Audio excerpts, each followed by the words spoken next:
అంగరాజా, ఒకానొకప్పుడు పృథ్వీర్యుడి పుత్రుడైన కార్తవీర్యార్జునుడు అనే పేరున్న ఒక క్షత్రియ రాజు జమదగ్ని మహర్షిని హతమార్చాడు. మహర్షి పుత్రుడు అప్పుడేం చేశాడో తెలుసా మీకు?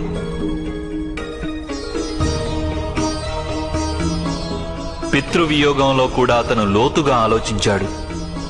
తన తండ్రి మహర్షి జమదగ్నిని ఎందుకు హతమార్చారో ఆలోచించాడు.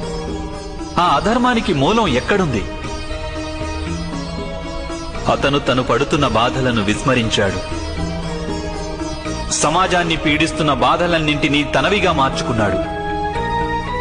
అధర్మాన్ని ఆచరించే క్షత్రియులను నాశనం చేసి సమస్త ఆర్యావర్తాన్ని పరిశుద్ధం చేయడమే తన జీవిత కర్తవ్యంగా మార్చుకున్నాడు. ఆయనలో కేవలం ప్రతీకార వాంఛే ఉండి ఉంటే ఈరోజు ఆయనకు పరశురామ ప్రభు అనే పేరు వచ్చేది కాదు.